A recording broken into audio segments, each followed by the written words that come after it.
Hutan paya bakau adalah ekosistem yang unik yang dapat hidup dengan baik di kawasan di antara darat, sungai dan laut.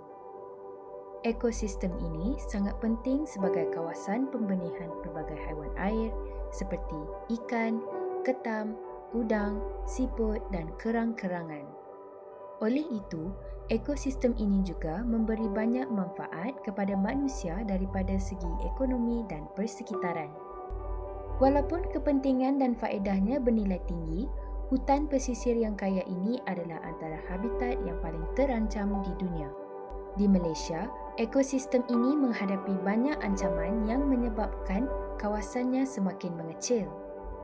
Akibatnya, fungsi dan faedah yang diberikan oleh ekosistem ini kepada manusia juga turut terjejas.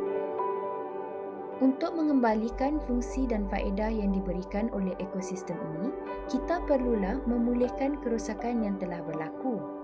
Satu cara yang dapat dilakukan ialah dengan menanam semula kawasan yang terosot dengan anak benih yang baru sehinggalah benih pokok dapat membesar dengan baik dan menghasilkan semula hutan yang telah hilang. Satu contoh aktiviti penanaman semula hutan paya bakau yang dijalankan ialah di sekitar kawasan yang terosot di Hutan Simpan Merbau Kedah. Program ini dijalankan di bawah RCE Pulau Pinang, University Science Malaysia dan Japan Malaysia Association dengan kerjasama komuniti tempatan yang diwakili oleh Kelab Pendidikan dan Kebajikan Puncak Lembah Bujang dan Jabatan Perhutanan Negeri Kedah. Program berkala ini dijalankan mengikut prosedur yang telah ditetapkan oleh Jabatan Perhutanan Semenanjung Malaysia. Spesies yang sesuai ditanam di sini terdiri daripada spesies bakau minyak dan bakau kurap. Secara amnya, program penanaman semula yang lengkap merangkumi 4 fasa utama iaitu perancangan awal, sebelum penanaman, semasa penanaman dan selepas penanaman. Fasa 1. Fasa perancangan. Sebelum aktiviti penanaman dijalankan, perancangan yang rapi perlulah dibuat terlebih dahulu. Ini termasuklah perbincangan bersama semua pihak yang terlibat. Adalah penting untuk memastikan status tanah kawasan yang hendak ditanam semula. Jika tanah kerajaan perlu dirujuk kepada pejabat daerah dan tanah. Jika hak milik atau persendirian, perlulah dirujuk kepada tuan tanah. Dan jika tanah hutan simpan, haruslah dirujuk kepada Jabatan Perhutanan Negeri. Untuk penanaman semula di mana-mana hutan simpan, setelah diluluskan oleh Jabatan Perhutanan Negeri, permit mestilah dibuat dengan kadar RM5 bagi warga Malaysia dan RM10 bagi bukan warga Malaysia.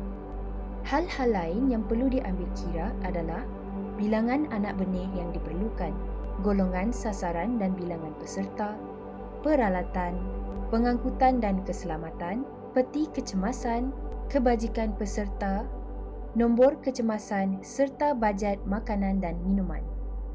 Fasa kedua merupakan fasa sebelum aktiviti penanaman semula pokok bakau. Bagi penyediaan tapak semayan adalah sebaik-baiknya dibuat berhampiran dengan sumber air sungai dan air pasang surut. Seterusnya, proses mencari anak benih boleh dilakukan dengan mengutip anak benih yang telah jatuh daripada pokok atau yang hanyut dan terapung di bawah air. Anak benih yang baik dan berkualiti sahaja yang akan dipilih untuk disemai. Anak benih seterusnya akan dicuci sebelum proses penyemaian untuk menghilangkan sebarang kekotoran. Kemudian, anak benih boleh disemai dengan menggunakan tanah biasa atau tanah lumpur hutan bakau. Spesies yang disemai ini ialah benih bakau minyak atau Rhizophora apiculata dan bakau kurap Rhizophora mucronata. Polybag kemudiannya disusun di tapak semayan supaya mendapat basahan secukupnya daripada air pasang surut setiap hari. Kebiasaannya, anak benih yang berusia 2 hingga 3 bulan dan telah tumbuh 2 daun atau lebih adalah sedia untuk ditanam dan akan dipilih untuk dibawa ke tapak. Sebelum bergerak ke tapak, taklimat tentang keselamatan dan aktiviti penanaman diberikan oleh ketua kumpulan. Jika pergerakan ke tapak memerlukan penggunaan bot seperti di tapak projek ini, semua polybag perlulah dipindahkan ke dalam bot. Oleh kerana pergerakan ke tapak projek ini memerlukan peserta menaiki bot, semua peserta diwajibkan memakai jaket keselamatan. Fasa 3. Semasa aktiviti penanaman semula bakau. Setelah tiba di lokasi, kesemua anak benih diturunkan ke tapak dengan dibantu oleh semua peserta. Di tapak penanaman, ketua aktiviti penanaman perlu memberi taklimat tentang kaedah penanaman anak benih yang betul. Di permulaannya, pancang buluh dipacak seperti yang ditunjukkan untuk menanda di mana anak benih akan ditanam. Pancang ini perlulah disediakan sebelum penanaman dibuat. Pancang biasanya berukuran lebih kurang 1 meter yang disapukan cat merah pada satu bahagian hujungnya. Bilangan pancang yang dibawa ke tapak perlu mencukupi mengikut jumlah anak benih yang akan ditanam.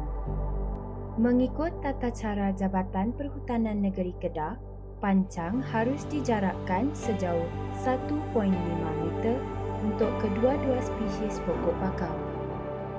Lubang untuk penanaman anak benih bakau dibuat bersebelahan dengan pancang tersebut. Benih perlu dikeluarkan daripada polybag dengan berhati-hati supaya benih tidak terpatah atau dirosakkan. Di bawah projek ini, semua polybag dikeluarkan dengan baik kerana ia akan dikumpulkan semula untuk diguna semula. Kemudian, anak benih ditanam ke dalam lubang yang telah dibuat. Setelah semua anak benih siap ditanam, kawasan tapak bakau dibersihkan daripada sebarang sampah. Semua sampah dibawa balik ke darat untuk dibuang di tempat yang sesuai. Fasa 4 adalah fasa terakhir iaitu selepas aktiviti penanaman semula bakau. Setelah 2 sehingga 3 minggu penanaman dibuat, pemantauan ke tapak perlulah dibuat untuk memastikan kemandirian anak benih di tapak. Sebarang anak benih yang mati atau rosak akan digantikan dan disulam dengan anak benih yang baru. Rekod juga dibuat untuk anak benih yang hidup dan yang mati. Aktiviti pemantauan dan sulaman ini perlulah dibuat secara berkala dan konsisten sepanjang tahun untuk memastikan anak pokok membesar dengan baik. Di tapak projek di Sungai Merbau ini, aktiviti penanaman semula dibuat secara berkala bersama-sama komuniti di sekitar Sungai Merbau, sukarelawan dan orang awam. Aktiviti ini juga dibuat untuk menyambut pelbagai hari kerajaan kebangsaan dan antarabangsa seperti Hari Merdeka, Hari Malaysia, Hari Memperingati Tsunami, Hari Hutan Paya Bakau Sedunia, Hari Alam Sekitar Sedunia dan Hari Tanah Lembap Sedunia. Diharap video ini dapat dijadikan panduan dan inspirasi kepada masyarakat untuk menjalankan aktiviti penanaman semula pokok bakau bagi memulihkan semula hutan bakau di seluruh Malaysia.